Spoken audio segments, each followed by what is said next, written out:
ბიზნეს ყავს ერთი პროპაგანდისტი. არ ვიცი რამდენად საბჭოთა დროიდან, ალბათ საბჭოთა დროიდან მაინც არა. უკვე პოსტსაბჭოთა პერიოდიდან 90-იანი წლებიდან, მოდი ასე ვიტყვით, 90-იანი წლების მიწურულიდან ეს პროპაგანდისტი კაცი არის არა მხოლოდ საქართველოს უსაფრთხოების სამსახურების, უშიშროების სამსახურების ოფიციალური თანამშრომელი ხო იყო, ერთი ხანობა მინისტრის მოადგილეც იყო საერთოდ. არამედ საკავშირო, ანუ რუსეთის უფრო ზუსტი რომ იყო FSB-ს ჩემი მოსაზრებით ნომრიანი აგენტი. მაგრამ დავასახელებ გვარს, ხადია. მაგრამ ეს კაცი, რომლის გვარსაც აკითხავთ, დავასახელებ კიდეც ერთგვარად ან მნიშვნელოვან წილად, ან ბევრგვარად ცოდნე არ ვიცი, მაგრამ განათლებული კაცი კი არის. ბევრი რამ აქვს წაკითხული ამათთან შედარებით. ცხადია. ანუ ირაკლი ზარქუასთან თუ დიმიტრი სამხარაძისთან შედარებით, მას აქვს წაკითხული თუ ირაკლი ზარქუამ ტომ სოიერის თავგადასავალი წაიკითხა სანახევროდ, ანუ ბოლომდე ვერ მივიდა, ვუტრირებ, ცხადია, შეიძლება ბოლომდე მივიდა მართლაც, რას ვერჩი ხო? რას ვერჩი ავტორს დავასახელებ. დიმიტრი სამხარაძე ნახევრამდეც ვერ მივიდა ავტორს ტომ სოიერის თავგადასავალისა დავასახელებ მეთქია. მაგალითად, არც ერთ შემთხვევაში ირაკლი ზარქუამ და ირაკლი კობახიძემაც კიდევ მისი გვარი წამომცდა და უნდა წამომცდნენ და კიდეც არ იცის ირაკლი კობახიძემ, ირაკლი ზარქუამ, ირაკლი დაჩიბერაიამ, კიდევ ვიღაც ხავთ ხო? თავისიანი ირაკლები, ხო? არ იცის რომ ტომ სოიერის ავტორი მარკ ტვენი არის და მით უმეტეს არ იცის მარკ ტვენი კიდე თეორიულად შეიძლება გაიხსენოს. ხო, მით უმეტეს არ იცის რომ მარკ ტვენი არის ფსევდონიმი. და ნამდვილი სახელი, გვარსახელი ავტორისა, მარკ ტვენისა, ხო? არის სამუელ კლემენსი. აი, ლაშა ნაცვლიშვილმა აკითხავით ეს იცის მეთქი. იცის, როგორ არ იცის? ლაშა ნაცვლიშვილი მათთან შედარებით მართლა ბევრ წიგნ წაკითხული კაცია. უბრალოდ მისი პრობლემა, მისი ამბავიც ის არის, რომ ის რუსეთის FSB-ს თანამშრომელია, რაც არ უნდა ბევრი წიგნი ჰქონდეს წაკითხული და ანალიტიკური უნარები ჰქონდეს, ის ჯერ ერთი FSB-ს აგენტია და მეორე უკლებლივ ყველა ძლევამოსილი პირის მიმართ არის მონური ფსიქოლოგიით განმსჭვალული. ხო, მონა უკლებლივ ყველა ძლევამოსილი პირისა. ბიზინა ივანიშვილისა, მათ შორის თუმცა ამ უკანასკნელთან მას გარკვეული პრობლემები ჰქონდა, განა არა. კლემენსი, სამუელ კლემენსი რომ არის მარკ ტვენი, ლაშა ნაცვლიშვილმა უთუოდ იცის. რა საკვირველია იცის. ეჭვგარეშია რომ იცის. არა თუ ეს, აი კლემენსზე ეს გვარი რომ უხსენო ლაშა ნაცვლიშვილს, მაღალზე მაღალი ალბათობით როგორც განათლებული კაცი, ინფორმირებული და განათლებული კაცი, გაიხსენებს ასე მაგალითად ესეთ ამავე გვარის სხვა წარმომადგენელს. მაგალითად რომ უთხრა ვინ იყო რეი კლემენსი, მე სხვა კლემენსის სიმართლე გითხრათ არ მახსენდება, ამიტომ რეი კლემენსი გავიხსენე, ხო? ბევრმა თქვენგანმა არ იცის. აი ლაშა ნაცვლიშვილმა შეიძლება იცის კიდეც რომ ეს კაცი რეი კლემენსი, ანუ არა სამუელი, არამედ რეი კლემენსი იყო, თუ მას ფეხბურთი უყვარს მით უფრო, არ ვიცი სიმართლე გითხრათ და ალბათ უყვარს იცით, აი ერთი ორჯერ აღარ მახსოვს მისი ფანია, ვისი კომაგია. ერთი ორჯერ რამდენადაც მახსოვს მომისმენია მისი რაღაცა მონოლოგები თუ პასუხები სწორედ ფეხბურთის თემაზე, ოღონდ არ მახსოვს ვისი კომაგია ბრაზილიისა, გერმანიისა, ვერ გეტყვით, ვერ წხვდები. შეიძლება ინგლისისა საერთოდაც. იტყვის რომ რეი კლემენსი იყო მეკარე. ინგლისის ნაკრების მეკარე, ვიდრე რეი კლემენსზე დიდ მეკარემდე პიტერ შილტონამდე, პიტერ შილტონზე დიდი მეკარე, ბრიტანელებს არ ჰყოლიათ, ინგლისელებს არ ჰყოლიათ, მეთქი ამას ვიტყოდი, მაგრამ მათ ყავდათ ბენქსი 60-იან წლებში, რომელიც მეც არ მახსოვს და ლაშა ნაცვლიშვილსაც არ ახსოვს და 1-2 კადრი თუ გვინახავს, ესეც კარგია, შესაძლოა არც გვინახავს კიდეც ფეხბურთის ნამდვილმა, კი არა, აი გურმანმა ფანებმა, ლაშა ნაცვლიშვილი შესაძლოა ამგვარია, ხო, იციან რა სეივები აქვს გაკეთებული ან ერთს, ან მეორეს, ან მესამეს, ანუ რეი კლემენს, პიტერ შილტონს და თვით გორდონ ბენკსაც კი. რატო ყვები ამ ყველაფერს სიმართლე გითხრათ არ ვიცი. ირაკლი ზარქუაზე მინდა ორი სიტყვა ვთქვა. ირაკლი ზარქუაზეც მინდა ორი სიტყვა ვთქვა და არა მხოლოდ ირაკლი ზარქუაზე, არამედ მინდა ორი სიტყვა ვთქვა საერთოდ ამ ბანდა ხელისუფლებაზე. უვიცბანდა ხელისუფლებას. და ასე აი თითქოს კავშირში და ნამდვილად კავშირში რო არ არის არც ლაშა ნაცვლიშვილის ამბავი და არც ირაკლი ზარქუას ამბავი იმ თემაზე მინდა ყურადღების გამახვილება, მაგრამ ვიდრე ამას გავაკეთებდეთ, ხადია ჩემი ფრენდი არ არის ლაშა ნაცვლიშვილი, თუმცა რატომღაც ეს ბოლო ხანებია მიხდება ხოლმე არაფრენდების ნაცვლი, ესე უწერია ნაცვლი შვილი ლაშა დიახ, ლაშა ნაცვლიშვილის და არაფრენდების საერთოდ მიხდება ხოლმე, არ ვიცი დასპონსორებული აქვს, მე ფოლოვერიც არა ვარ მისი და ასე შემდეგ, მიხდება ხოლმე მათი პოსტები და აი ამ განათლებულმა კაცმა დავსერჩი ახლა 2 დღის წინ, 1 დღის წინ უკაცრავად გამოაქვეყნა ერთი ფრიად საინტერესო, მაინც ასე უნდა ვთქვა, პოსტი, ის პოსტებით რამდენადაც მე ხვდები ხშირად არ გამოირჩევა, ერთ-ერთი არის 28 იანვრისა, უკვე შემდგომი 5 დღის წინანდელი, ხო? სამარადჯაბოდ დაუბლოკავს ერთი ხანობა 5 დღის წინანდელში ამას წერს ეს ფსბ-შნიკი კაცი და 1 დღის წინ კი უთქვამს, აღდგენილია ეს, ან სხვა აკაუნთია, მოკლედ ამგვარ რამეს წერს. მეზობელ სომხეთშიო ამბობს ფსბ-შნიკი ნაცვლიშვილი. სახელმწიფო ხელისუფლების ძალადობრივი გზით ხელში ჩაგდებისაკენ საჯარო მოწოდების ბრალდებით დააპატიმრეს ბიზნესმენი სამველე კარაპეტიანი. ის თუ ყველაზე მდიდარი არა, ერთ-ერთი ყველაზე მდიდარი პირია სომხეთში, ეს არ ვიცი იცით თუ არა, მაგრამ ამას კი სწორს ამბობს, ანუ არაფერს არ აჭარბებს, არაფერს არ იტყუება და კარაპეტიანზე ამახვილებს ყურადღებას. რომელსაც ბრალი თანამედროვე ქართული სტანდარტებით თუ იმჯერებს, წარუდგინეს ერთი უწყინარი ინტერვიუს გამო, სადაც მან განაცხადა. მცირე ჯგუფი, ანუ კარაპეტიანი ამბობს თურმე, არ შევიტანოთ ეჭვი, ჩავთვალოთ რომ ასეა. მცირე ჯგუფი, რომელმაც დაივიწყა სომხეთის და მისი 1000-წლოვანი ეკლესიის ისტორია, თავს ესხმის სომხურ ეკლესიას და სომეხ ხალხს. ვინაიდან მე ყოველთვის სომხური ეკლესიისა და სომეხ ხალხის მხარეს ვიყავი, ამის აღკვეთაში პირდაპირ მონაწილეობას მივიღებ.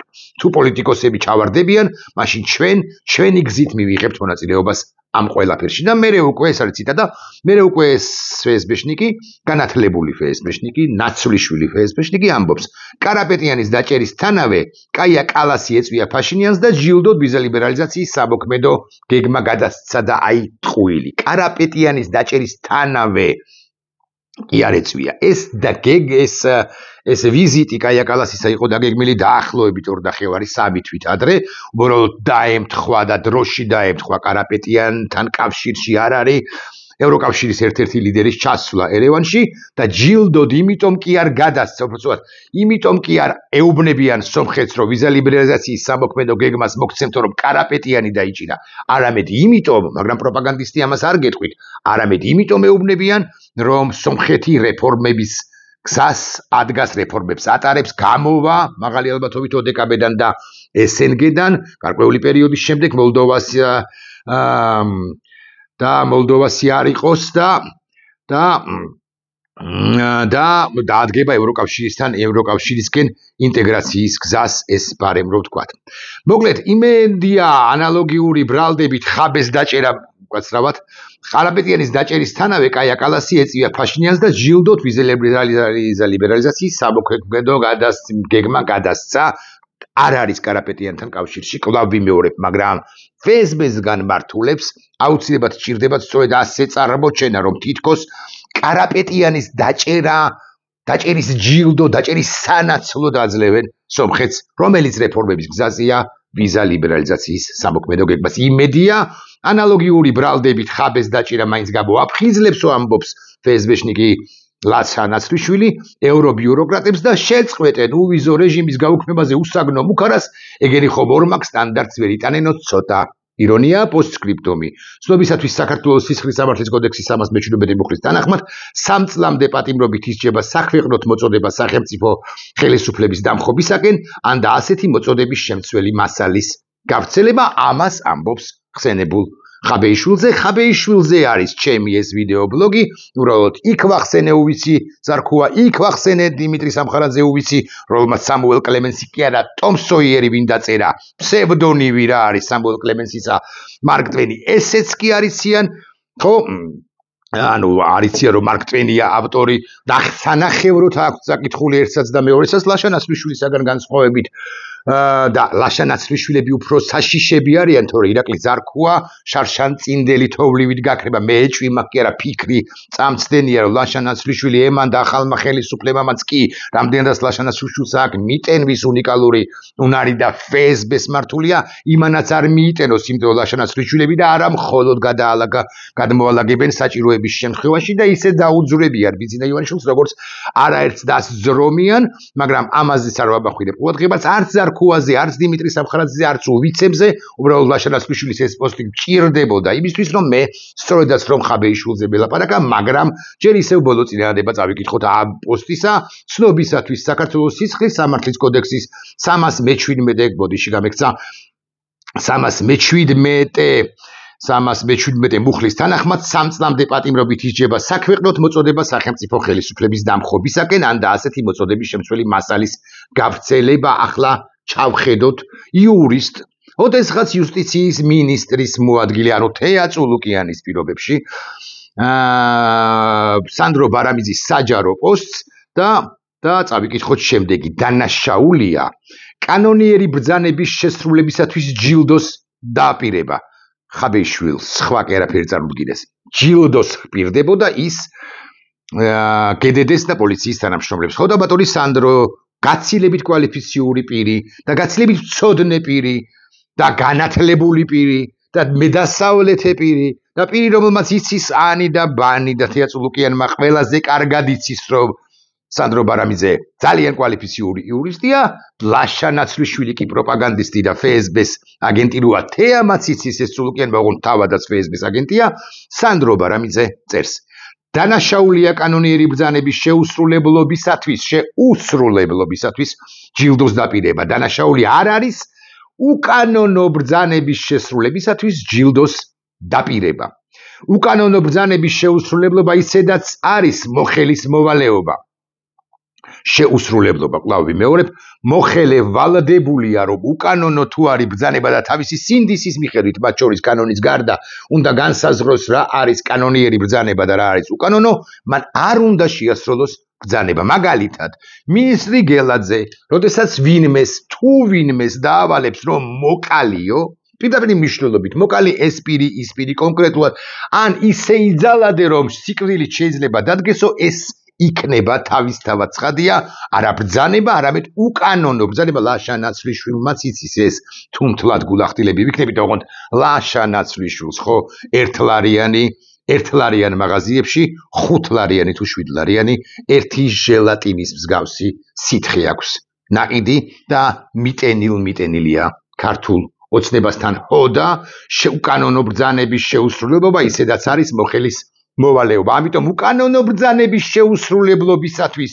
ჯილდოს დაპირება ანუ რაც ხაბეიშვილმა გააკეთა და ლაშა ნაცვლიშვილის სხვაგვარად რო ინტერპრეტირებს არის ახალისება მოვალეობის შესასრულებლად დავასვათ ლაიქი აი ესე თურმე აქამდე დასმული არ ქონია და ახლა გადავიდეთ იმ საკითხზე რაც ასევე მნიშვნელოვანია დღეს ცოტა ხნის წინ პროკურატურამ გენერალურმა პროკურატურამ ხაბეიშვილის ტელეფონის გახსნასთან დაკავშირებით გუშინ პროკურორ ბექა ხუხანაშვილის მიერ გაკეთებულ განცხადებას პროკურატურა გამოეხმაურა და პროკურატურა ამბობს შემდეგს ციტირება ბრჭყალი გაიხსნა საზოგადოების ინფორმირების მიზნით გსურს გამოეხმაუროთ მედიასა და სოციალურ ქსელებში გავრცელებულ ცრუ ინფორმაციას იმის შესახებ თითქოს პროკურორმა მედიასთან კომენტარის დროს განაცხადა რომ ხებიაშვილის მობილური ტელეფონის გახსნა ვერ მოხერხდა გასაგებია პროკურორი ხუნაშვილს თურმე ეს უთქვამს და აი ჩვენ ვეხმაურებითო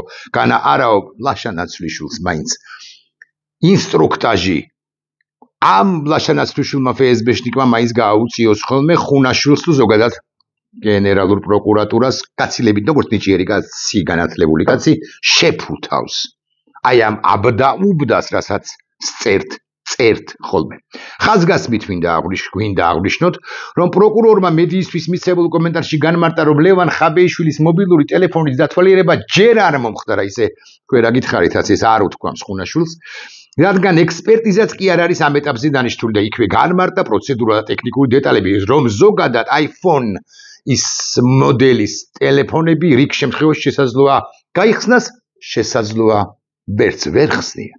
თურმე აღმოჩნდა, რომ პირადი ინფორმაციაც სადაც ინახება, რა მხოლოდ მიმოწერა, რომელიც შესაძლოა სამართალდამცავად წოდებული ბანდიტებისთვის საინტერესო იყოს, არამედ პირადი ინფორმაციაც, ხო? ლევან ხაბეიშვილმა გაუგზავნა ოჯახის წევრს ეს წერილი და ეს წერილი, ეს არის პირადი ნივთი, ეს არის პირადი ნივთი. აქ პირადი ინფორმაცია, აქ არ არის მხოლოდ საქმიანი მიმოწერა, ხო? აქ პირადი ინფორმაციაც ინახება და ბარემ ამას ვიტყვი, ხო? კარგით. რაც შეეხება პროკურორის კომენტარის არასწორო ინტერპრეტაციასო, ამბობს პროკურატურა. იგი ემსახურება საზოგადოებაში დეზინფორმაციის გავრცელებას და უწყების დისკრედიტაციას. წერია განცხადებაში. თუ გაინტერესებს პროცედურულად, გაინტერესებთ, პროცედურულად ეგ მობილური ტელეფონი საერთოდ ვერ გაიხსნას, მოგეხსენებათ iPhone-ებს აქვთ ეს ფუნქცია. შესაძლოა გაიხსნას, შესაძლოა ვერც გაიხსნას, მე ვერც გიდასტურებ და ვერც გამოვიცხავ, განაცხადა უთქვამს თურმე ბექა ხუნაშვილს, ანუ საქმის ხაბეიშვილის პროკურორს. გაჭედილები არიან და მათ მართლა პერსონალურად ბიძინა ივანიშვილს ძალიან აშინებთ რევოლუცია როგორც ასეთი. მე არ ვამბობ რომ რევოლუცია მოხდება. ნახეთ 4-ში.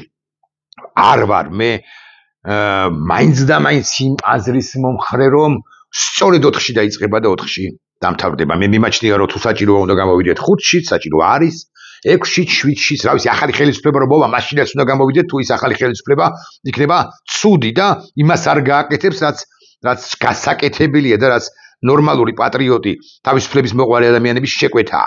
მაგრამ აი ვიდრე ეს ხელისუფლება წოდებული ბანდა, უნდა გამოვიდეთ, მოდი ესე ვიტყვი, ყოველდღე მეთქი, ხშირად უნდა გამოვიდეთ, ხო? ამიტომ მე არ მიმაჩნია რომ 4-ში მაინც და მაინც დამთავრდება ეს ყველაფერი, მაგრამ გიანო დიასი არ იყოს და თუ მივაგენი, აი აქ არის, კი მივაგენი, ხო? გიანო დია ამბობს ის 4 ოქტომბერს არჩევნების ის ანუ ბიძინა ივანიშვილი 4 ოქტომბერს რეჟიმის მშვიდობიანი დამხობის დაანონსებას გაცილებით უფრო სერიოზულად უყურებს, ვიდრე რეჟიმის მოწინააღმდეგეთა უმრავლესობა ჩემი ჩათვლითო. გასაგებია რომ შეიძლება ცოტა სკეპტიკური დამოკიდებულება აქვს 4 ოქტომბრის მიმართ ბატონ ნოდიას, აქვს მას ამის უფლება, მაგრამ ამავდროულად მე აბსოლუტურად დარწმუნებული რომ 4-ში ბატონი გია იქნება ჩვენს შორის, ანუ იმ ადამიანებს შორის, ვინც ამ რეჟიმის დასრულებას დააჩქარებენ, მოდი ასე ვიტყვით. დიახ, ბიძინა დაპანიკებულია, როგორც ჩანს, დამოუკიდებლად იმისა, მას აქვს თუ არა ამ პანიკის საფუძველი და მე გეტყვით რომ აქვს. იმიტომ რომ შიგნიდანაც შეიძლება, მაინც და მაინც 4-ში არა, მაგრამ შიგნიდანაც მაღალი ალბათობით გარკვეული პერიოდის შემდეგ შეიძლება 4-შიც გასკდეს ეს ხელისუფლება, გასკდეს, ხო? გაიხლიჩოს ეს ხელისუფლება, მისი ყოფილი წევრები დღევანდელებს დაეტაკონ, დღევანდელები ყოფილებს და ასე შემდეგ და ასე შემდეგ. ისეთი ამბები შეიძლება მოხდეს, რომ კალაძე თქვას, კალაძე ახმამაღლდეს და თქვას, კობახიძეს არ უძოდა ჩემი მერობაო და კობახიძემ კალაძეზე თქვას, ხარიბაშვილზე რომ აღარაფერი თქვათ, ისეთი რაღაც რუღაცები, რაც ამ ხელისუფლების დასრულებას და აჩქარებს, ბარემ ვიტყვი, ოღონდ მანამდე, ვიდრე 4-მდე 20 დღეა დარჩენილი და ესენი უზარმაზარ პანიკაში არიან და დიდ შეცდომებსაც დაუშვებენ, ბარემღა ვიტყვით, ნებისმიერ შემთხვევაში ეს ბანდა ხელისუფლება დასასრულებელია. რაც შეეხება ლაშა ნაცვლიშვილს, ის ვახსენეთ, ირაკლი ზარქუა-ოვიცი და დიმიტრი სამხარაძე ოვიცები ვახსენეთ, რომელმაც არათუ სამუელ კლემენსი ან რეი კლემენსი ვინ არიან, ეს არიციან, არამედ ტომ სოიერიც კი სანახევროდ აქვს წაკითხული და ჰეკლბერი ფინამდე უთუოდ ვერ მივიდნენ. ლაშა ნაცვლიშვილი გასცდა, ბევრად გასცდა ჰეკლბერი ფინს, ხო? მაგრამ ლაშა ნაცვლიშვილი უბრალოდ FSB-ს აგენტია. აი ის აგენტია, როგორც შეიძლება არც არის ვინმე ირაკლი ზარქუა, მას FSB-ც კი არც შეიკრავს. კობახიძე FSB-ს აგენტია და ასე შემდეგ და ეს პანიკა არის რეი კლემენსზე, პიტერ შილდონზე, გორდონ ბენქსზე, ლაშა ნაცვლიშვილზე, სხვებზე ვილაპარაკე დიმიტრი სამხარაძეზე, ირაკლი ზარქუაზე, ხაბეიშვილზე, ვინმე პროკურორზე უგზგვარი არ მახსოვს, ვიღაცებზე და ასე შემდეგ. ეს დასასრულებელი ხელისუფლებაა, მეთქი ეს კი ბოლო აკორდებია ჩემი ამ ვიდეო ბლოგისა და ლაშა ნაცვლიშვილი კი არც ერთმა ახალმა ხელისუფლებამ ლაშა ნაცვლიშვილი და ნაცვლიშვილის მსგავსები, რომლებიც უთუოდ ეცდებიან, რომ და ახლა ცდილობენ ოპოზიციაში ვითომ გადაბარგებულები ან გარკვეულწილად გადაბარგებულები არ უნდა შეიკრათ და მოგიდებათ იმისა, ვინ რას იზამს ზეგ 4-ში, 3-ში, 8-ში, ოქტომბერს, 19 ნოემბერს თუ 12 დეკემბერს არ უნდა შეიკრათ, იმიტომ რომ ყველა უკლებლივ, ყველა ვინც ამ წამამდე იყო და არის შეკრული, აი დღევანდელ დღემდე, აი ეს ხო ბოლო დედლაინია შეკრულია ამ ბანდა ხელისუფლებასთან, ის აუცილებლად რომელიღაც ეტაპზე ამოიღებს დანას და ზურგში, დანას ჩაარტყამს ნებისმიერ სხვა ხელისუფალსაც ზუსტად ისე, როგორც ვინმე ნაცვლიშვილი და არ ვიცი შეიძლება კონკრეტულად ლაშა ნაცვლიშვილი არა, მოკლედ ვინმე ვირთხები ჩაარტყავენ ზურგში დანას, ბიზინა ივანიშვილს არ ჩაურტყამთ სხვებისთვის თუ რა. ნახვამდის.